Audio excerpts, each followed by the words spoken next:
안녕하십니까. 반갑습니다. BBS를 사랑해 주시는 불자 여러분, 청계사 주지 성행입니다. 반갑습니다.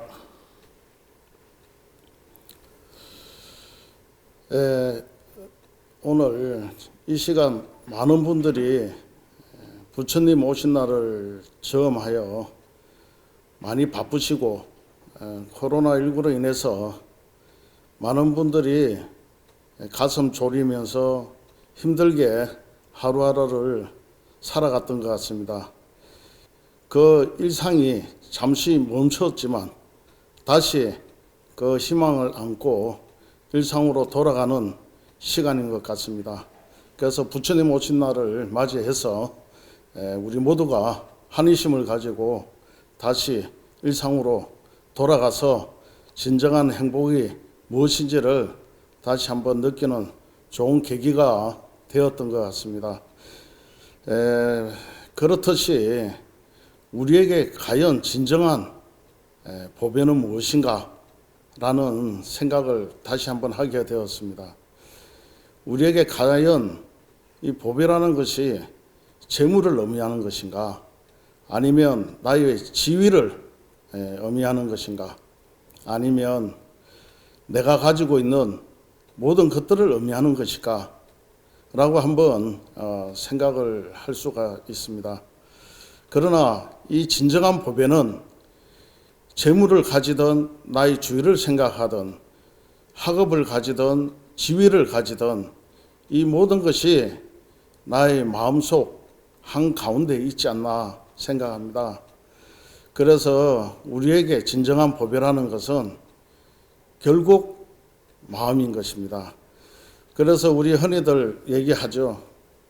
마음 한번 잘 쓰니 극락이 여기 있고 마음 한번 잘못 쓰니 지옥이 여기 있구나 라고 얘기들을 많이 하고 있습니다. 그렇듯이 우리에게 진정한 마음 자세는 또 과연 무엇인가 이렇게 생각을 많이 하게 됩니다. 부처님께서도 부처님 제세시 때 많은 대중들과 제자들과 그리고 부처님을 따르는 많은 분들을 위해서 법을 많이 설하셨습니다. 그 법을 45년 동안 설하셨는데 그 설한 가운데 가장 많이 한 것이 사성제입니다. 고성제, 집성제, 멸성제, 도성제에 이르면서 도성제에서 또다시 부처님은 8가지 바른 길을 또 제시하셨습니다. 그래서 팔정도를 설하시면서 많은 대중들에게 그 어느 한 곳이라도 흐트러지면 안 된다는 계율을 정하시고, 그리고 이 공부의 끝은 끝이 없다라는 것을 가르치면서 8만 법문을 설하셨습니다. 그래서 부처님께서 우리에게 가르침은 진정한 보배는 마음에 있다라고 하신 것이죠. 그래서 법화경에 봐도 그렇고 하원경을 봐도 그렇고 부처님께서 설하시는 것은 사상은 공사상입니다. 그래서 공 가운데 하나이지 이 우주 전체를 아무리 세분을 하고 쪼개고 분산한다 하더라도 그 세계 속에 올곧이 내가 있는 것입니다.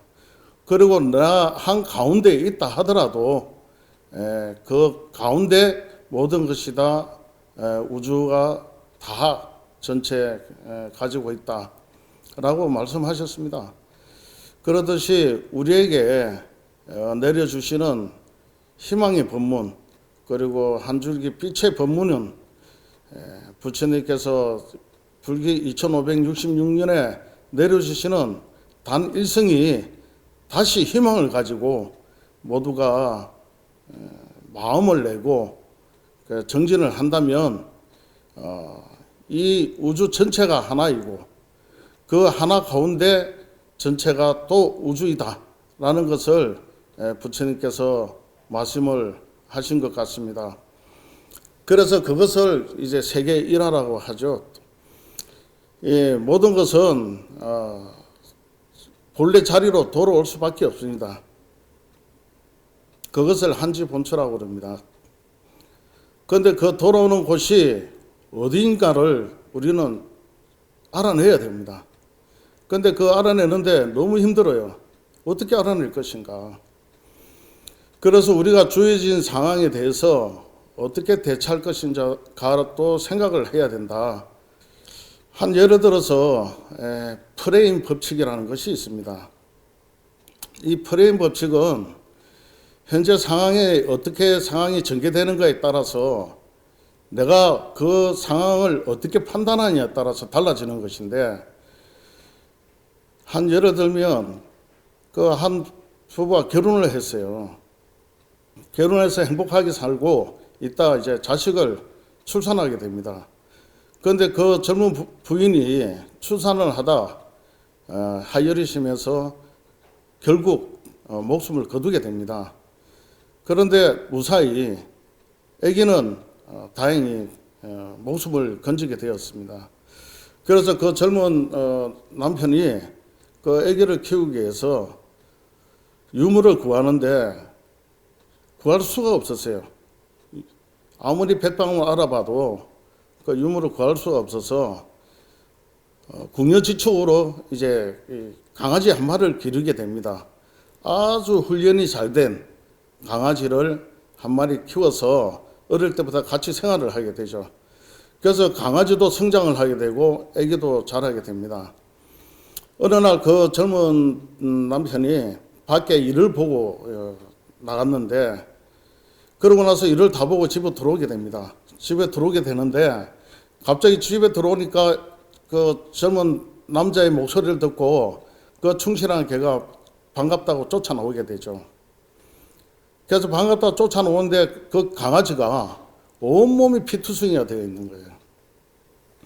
그래서 그 남편이 너무 놀래가지고 그 강아지를 살펴다가 집 안으로 보니까 집 안으로 들어가니까 집 안도 온통 피투성이가 된 겁니다. 그 찰나에 그 젊은 남자가 정신이 혼미하게 된 거죠. 갑자기 자기 애 불러도 애기 이름 불러도 애는 나오지도 않고 그 바닥은 피투성이로 되어 있고 개의 몸에는 피가 정글이 묻어 있고, 그래서 그 놀란 남자가 너무 화가 난 거예요. 이 강아지가 자기 애를 죽였구나 라고 생각을 한 겁니다. 그래서 총을 가져와 가지고 그 강아지를 결국 쏴 죽이게 되죠. 죽이고 나서 주위를 돌아보니까 갑자기 방 안에서 애기 울음소리가 들립니다. 과연 이것은 무엇을 의미할까요? 그 남자가 세심하게 집을 찬찬히 돌아보고, 그리고 그 자기가 키웠던 그 강아지를, 충견인 강아지를 믿음이 있었다면 집을 돌아보고 상황이 어찌 되는지 봤을 것인데, 그것을 보지 않고 강아지를 먼저 쏴 죽이고 애기 울음소리가 들리면서 밖으로 나와보니까 애기를 죽이려고 했던 늑대가 죽어 있는 것을 보게 된 거죠. 그러면 그 남자가, 젊은 남자가 그 순간 어떻게 되겠습니까? 모든 것을 다 잃게 됩니다. 자기가 그동안 애지중지하고 키웠던 강아지도 잃게 되고, 그리고 그동안 쌓아왔던 자기의 믿음에 대한 그런 큰 마음도 잃게 되고, 그리고 아기를 키울 수 있는 여건도 잃게 되고, 많은 것을 잃게 됩니다. 그래서 내가 현 상황에 따라서 내가 어떻게 대처하느냐에 따라서 많은 것들이 달라집니다. 불자 여러분, 코로나19로 인해서 집에 환경이 많이 달라졌을 겁니다. 그러나 그 환경에 의해서 달라졌다 하더라도 급급하면 안 된다. 마음의 여유를 가져야 된다 라고 말씀드리고 싶습니다. 우리가 살아가는데 이 생에 있어서 과연 뭐가 전부일까라고 한번 생각을 해보셔야 됩니다. 이 전부는 작은 것이 될 수가 있습니다. 그리고 이 작은 것은 또 전부가 될 수 있습니다. 혹 손해도 볼 수 있습니다. 손해를 본다고 생각하지 마시고 베푼다고 생각하십시오. 그리고 억울하다 생각하지 마시고 내가 잘못했구나라고 생각하십시오. 그리고 많은 것을 내가 소유하고 싶다라고 생각하지 마시고 많은 것을 나누어 드리세요. 그러다 보면 탐심도 놓게 되고 진심도 놓게 되고 치심도 놓게 됩니다. 그래서 이 탐진심을 놓게 되면 내가 좀 더 좋은 환경에서 좋은 사람과 같이 행복을 다시 논하게 됩니다. 이 행복이라는 것을 얘기를 하다 보면 희망이 꿈트고 희망이 꿈트면 내가 추구하고자 하는 구경성불에 가까워집니다. 그래서 부처님께서도 많은 대중들에게 말씀하십니다. 내려놓아라. 그리고 하심하라. 그리고 중도를 지켜라. 구구절절 우리에게 옳은 말씀을 하십니다. 그러나 우리는 하심이 되지 않고 상만 올라갑니다. 그리고 중도를 지키라 하는데 중도를 지키지 아니하고 나의 악연이 높아갑니다. 그리고 자비희사하라 하는데 자비희사가 되지를 않습니다. 세상에 불만이 생기고 내 주위에 잘 되는 것을 시기하게 되고 나보다 높은 지위에 오르면 질투를 하게 되고 그렇습니다. 세상살이 하는데 나보다 잘 되는 거 보면 어느 누구라도 좋아할 뿐이 없습니다. 그러기에 우리가 진정한 보배를 얻는다는 것은 부처님이 되듯이 참 어려운 그런 일들입니다.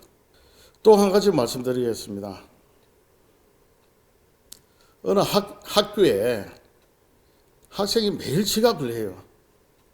그래서 그 선생님은 학교에 지각한다는 것을 굉장히 게으르다고 생각을 합니다. 그래서 그 학생이 오늘도 그리고 그 다음 날도 또 그 다음 날도 똑같은 시간으로 지각을 하게 됩니다. 그러면 어김없이 그 학생을 부릅니다. 종아리를 올려라. 그러고 나서 해초리를 칩니다. 그러고 나면 그 다음날 반성 없이 또 그 다음날 또 지각을 합니다. 그러면 선생님은 화가 더 많이 나서 종아리를 또 때리고요. 계속 반복이 됩니다. 어느 날 선생님이 차를 타고 오는데 그 학생을 보게 됩니다. 그 학생이 헐레벌떡 뛰어서 아버지를 모시고 갑니다. 몸이 불편하신 아버지 휠체어에 모시고 그 휠체어를 끌고 요양원에 갑니다. 그것을 선생님을 보게 되죠. 그 요양원을 가는 것을 보고 그 요양원에 개원하는 시간이 있습니다. 그런데 그 개원하는 시간이 학교에 등교하는 시간이었죠. 그 학생의 처지를 생각지 못하고 다만 늦었다는 이유로 그 학생을 체벌을 했던 거죠. 그러나 그 선생님이 학생이 처해진 상황과 행동을 보고 난 뒤에는 그 선생님이 깊은 반성을 하게 됩니다. 그래서 그날도 마찬가지로 선생님이 학교에 도착해서 수업 준비를 하고 있는데 아니나 다를까 그 학생이 헐레벌떡 쫓아 들어옵니다. 요양원에서 학교까지 있는 힘을 다해서 쫓아옵니다. 그래서 마찬가지로 늦은 시간에 지각을 하고 말죠. 그러고 나서 학교에 들어옵니다. 그런데 그날 선생님은 그 학생을 안고 눈물을 흘리게 됩니다. 그동안 내가 정말 미안했다. 내가 너의 상황을 알지 못하는데 그 상황을 모르고 너를 체벌한 것 같구나. 그러니 오늘은 너가 나의 종아리를 때려다오 하면서 그 선생님과 제자가 함께 부둥켜 안고 울고, 그 뒤로는 선생님도 그 학생을 위해서 충분한 배려를 하게 됩니다. 이것이 배려입니다. 이 배려는 어떤 때 나오느냐? 상황을 알아야 됩니다. 그래서 불교에서도 상의관계라고 그러죠. 내가 현재 있는 상황을 밖에서는 모른다라고 생각을 합니다. 그러나 밖에 있는 사람은 생각을 하죠. 안에 있는 사람이 나를 지금 보고 있을까?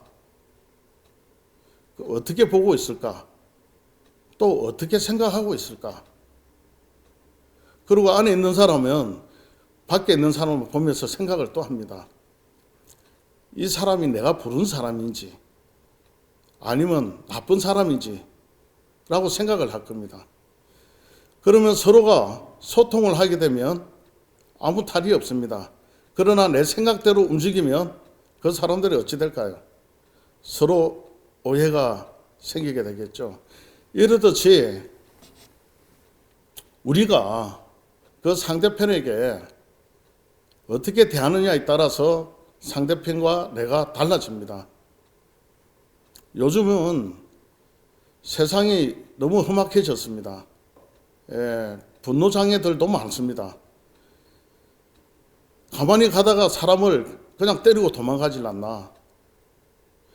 그리고 지나가는데 아무 이유 없이 욕을 하지 않나. 우리가 걱정했던 바대로입니다. 신구의 삼업으로서 이루어지는 일들이 요즘은 너무 많이 이루어지고 있습니다. 그래서 우리가 육권의 의와 육칙의 식이 합해진 의식이 잘못 전해진다면 이 세상은 정말 힘들어집니다. 그래서 우리는 참고 또 참아야 합니다. 그래서 참을 인자 새기면 살인을 면한다고 하죠. 그래서 이 참을 인자가 마음 신변에 칼도자가 있습니다. 아픔을, 고통을 감내하면서 참아야 된다는 것이 참을 인자입니다. 타면 작은이란 말이 있습니다.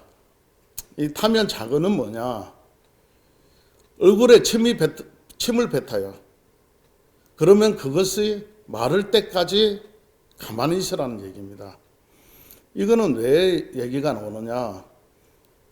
어느 한 지위 높은 사람이 자기 동생이 지위가 높이 올라가게 됐습니다. 그런데 그 동생이 평소에 상이 높아요. 그래서 남을 업신여기고 자기의 잘난 줄만 알고 살아왔던 동생이 높은 지위에 오르게 됩니다. 그래서 그 형님이 걱정이 돼서 동생한테 묻죠. 너는 만약 누가 너 얼굴에 침을 뱉으면 어떡할 것이냐? 동생이 말을 합니다. 침 뱉으면 바로 즉시 침을 닦아야죠. 그렇습니다. 아마 우리 대부분 누가 침을 뱉으면 침을 닦습니다. 그리고 어떻게 하겠습니까? 바로 욕을 하게 되죠. 기분이 나쁘니까 왜 내 얼굴에 침을 뱉느냐고 욕을 할 겁니다. 그러나 그 형님이 그 동생을 성격을 잘 알기에 물었던 것이에요. 침을 닦지 말거라. 그 침이 마를 때까지 가만히 있어라. 그러면 상대편이 더 이상 너에게 욕을 하지도 않을 것이고 손가락질 하지도 않을 것이고 더 이상 너에게 행위를 하지 않을 것이니 침을 닦지 말고 참고 기다려라 라고 충고를 주었습니다. 그래서 어느 날 그런 현상이 일어났습니다.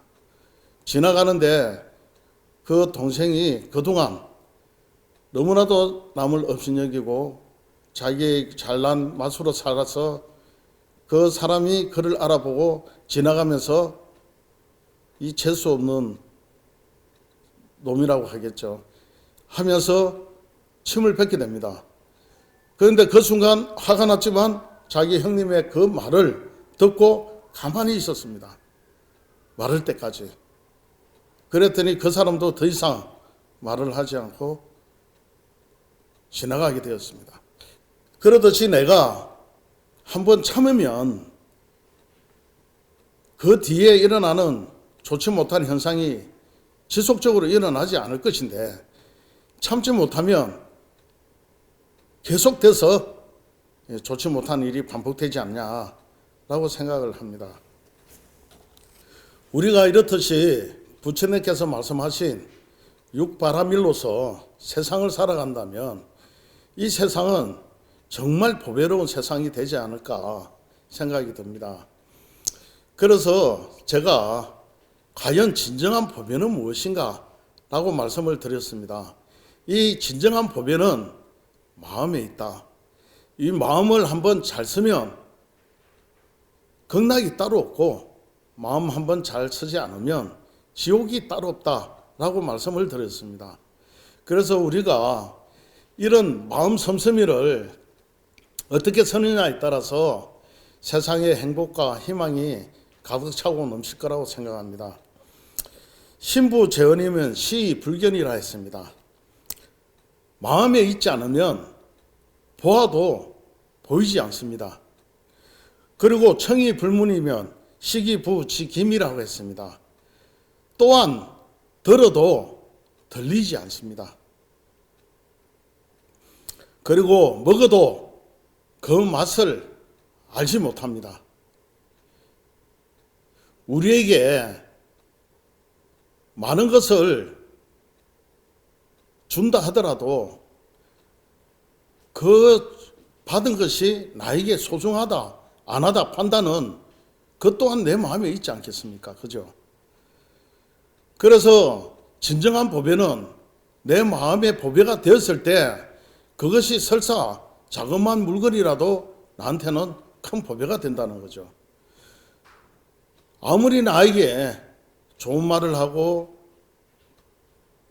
또 좋은 뜻을 전한다 하더라도 내 마음에서 그 좋은 말과 좋은 뜻이 받아들이지 않는다면 그것은 한낱 잔소리일 뿐입니다.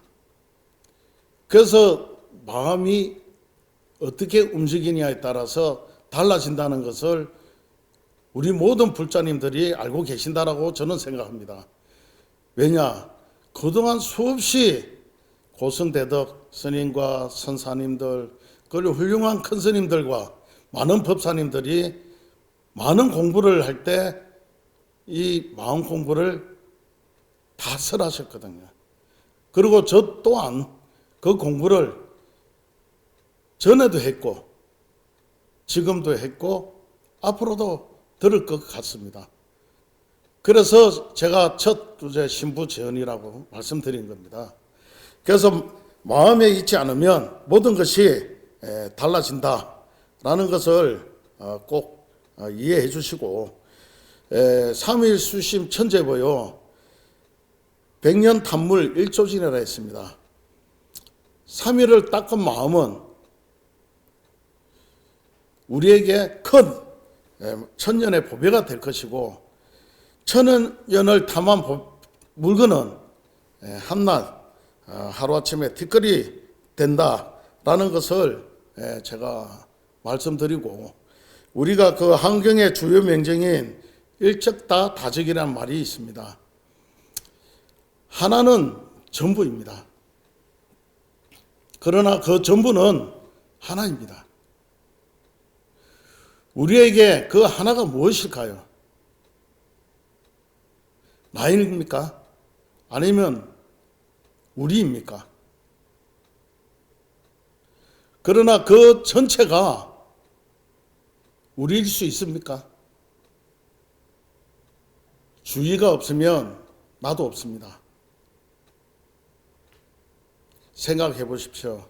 부모가 없으면 나라는 존재가 있겠습니까? 내가 살아가는 데 있어서 가장 중요한 일이 뭘까라고 저도 누누이 생각을 해봅니다.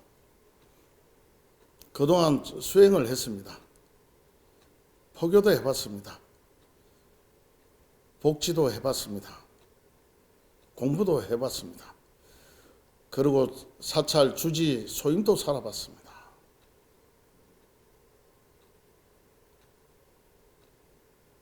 모든 것을 한다고 했습니다만 지금 현재 제가 가지고 있는 것이 무엇입니까? 내 주위와 함께 할 수 있는 지금 이 찰나의 이 순간이 나에게 가장 소중했다.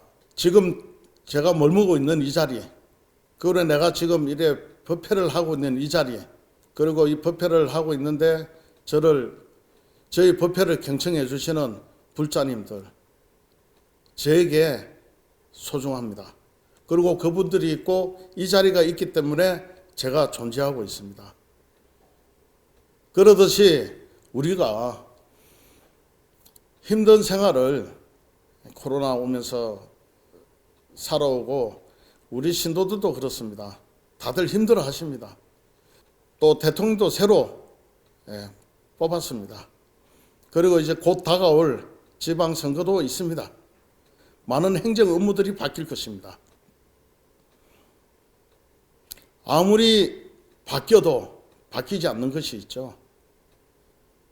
그것은 나라는 것입니다. 내 마음이 바뀌지 않으면 아무리 바뀐다 하더라도 소용이 없습니다. 그래서 내가 어떻게 바뀌어야 되느냐? 아까 말씀하신 대로 탐진치를 없애고 오영약을 없애고 그리고 육근역식에 의해서 나의 의식의 분별을 확실히 하고 어떤 것이 참인지 거짓인지 분간을 해야 된다.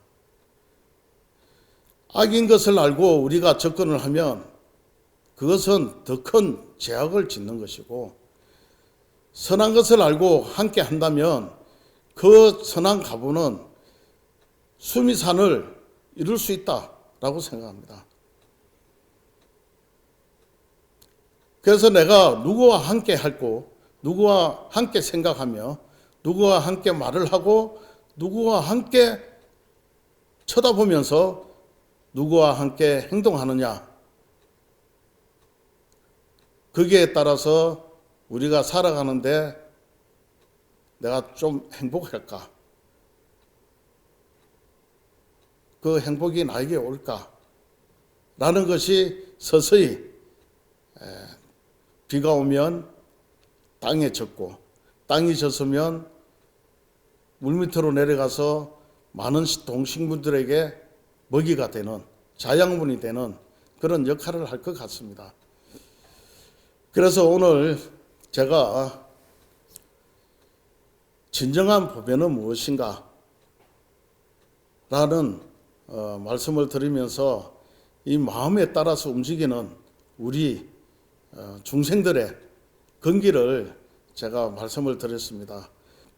판단을 못해서 그 사랑하는 강아지를 죽이는 것이나 그리고 걱정이 되어서 자기 동생을 제도하는 말이나 이 모든 것이 부처님께서 구도를 행할 때 중생들을 하나하나 제접할 때 그 마음, 그 뜻과 그 생각이었던 것입니다. 그래서 부처님께서도 45년 동안 맨발로 전국을 다니시면서 중생들에게 설법을 하시고 그리고 열반에 드시면서까지 우리에게 내린 법이 모든 것은 자등명하고 법등명하라고 그랬습니다. 그래서 스스로가 등불을 삼고 법을 등불로 삼으라고 하셨습니다. 그래서 우리 불자님들이 불기 2566년 부처님 오신 날을 맞이해서 우리에게 과연 부처님 오신 참뜻이 무엇인가를 되새기고 또 되새겨야 된다고 저는 생각합니다.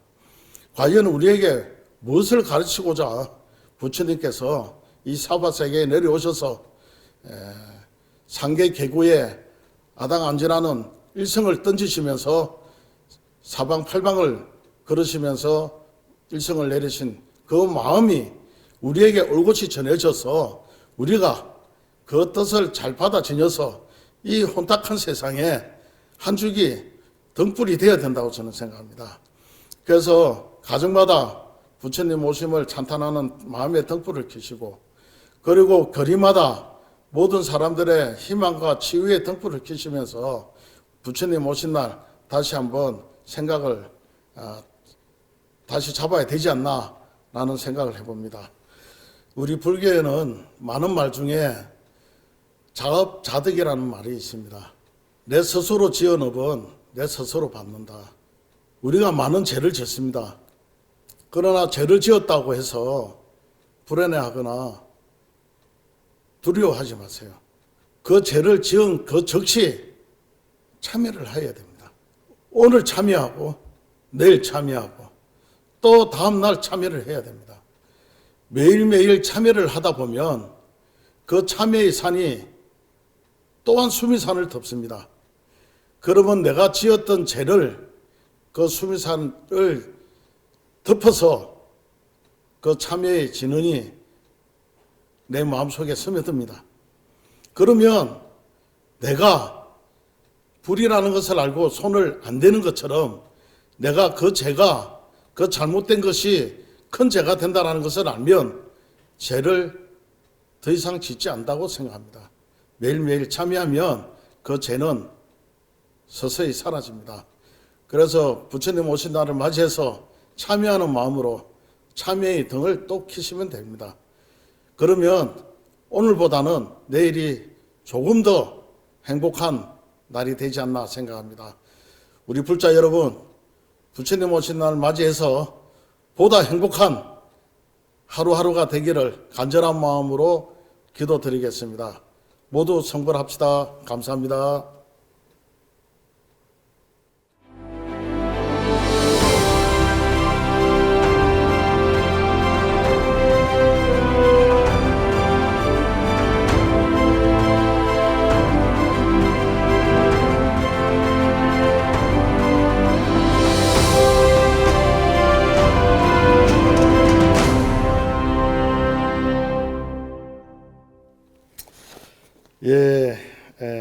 우리 불자님들께서 질문을 해 주셨습니다. 코로나19로 인해 위축되던 일상이 풀어지면서 사회도 활기를 띠고 있습니다만 여전히 우리 사회의 빈부격차를 비롯한 차이가 심해지지 않느냐 걱정하는 분들이 많습니다. 새 정부 출범을 앞두고 기대와 우려가 교차하고 있는 것 같은데요. 우리가 어떤 자세로 임해야 할지요라고 질문을 해주셨습니다. 그렇습니다. 정부가 바뀌고 하면 많은 국민들이 희망을 갖게 됩니다. 좀 더 나은 세상, 좀 더 좋은 삶을 유지하고 싶어 하죠, 전부 다. 그래서 코로나19로 인해서 많은 분들이 이 삶의 터전을 잃고 삶의 영역이 줄어들고 살아가는데 많은 어려움을 겪고 전부 다 경제적인 호소를 많이 합니다. 그래서 정부에서 소상공인 지원 정책도 내고 많이 했습니다만 턱없이 부족하죠. 그래서 살아가는데 이 코로나로 인해서 살아가는데 너무 힘들다 보니까 이제 정부에서 일상으로 돌아가기 위해서 지금 방역 지침을 많이 완화를 시켰습니다. 그렇지만 그런 가운데 또 반대편에서 한쪽에서는 일자리를 또 잃어갑니다. 팬데믹으로서 생긴 일자리가 팬데믹이 완화하면서 또 일자리를 또 잃어가는 사람들이 또 있습니다. 그래서 이 세상은 공존을 하죠. 한 사람이 좋아지면 한 사람이 안 좋아지고, 그래서 부처님께서 항상 평저우 같아라. 어느 누구도 기울어짐이 없이 한쪽이 행복하고 한쪽이 불행해지면 안 되고 똑같이 행복해지는 길로 가야 되는데 우리 불자님들 많이 힘드실 것입니다. 불자님들 포함 아니라 국민들 모두가 힘들어진 것은 분명합니다. 그래서 이 새 정부가 들었으면 좀 더 희망이 좋아지지 않겠나 기대를 가지고 있습니다. 그 기대를 가지시고 지금보다 더 나빠지지 않기를 바라는 마음에서 조금 희망을 가지신다면 지금보다 내일 조금 더 희망을 가지지 않겠나 생각을 합니다. 그래서 첫 번째 질문해 주신 부분에 우리가 좋지 못했던 정말 힘들었던 과거를 한 번 더 생각을 하신다면 오늘을 참아낼 수 있지 않겠나 생각합니다. 그래서 힘들어도 우리가 살아가는 모든 분들에게 같이 힘내라는 말 한마디 하면서 서로 손을 맞잡고 일어서는 것이 더 중요하다라고 생각을 합니다. 그리고 두 번째 질문이 또 있습니다.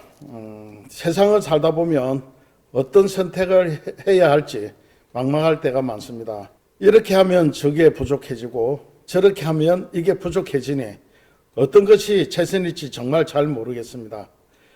어떻게 해야 좋은 판단을 할 수 있을까요? 라고 해줬습니다.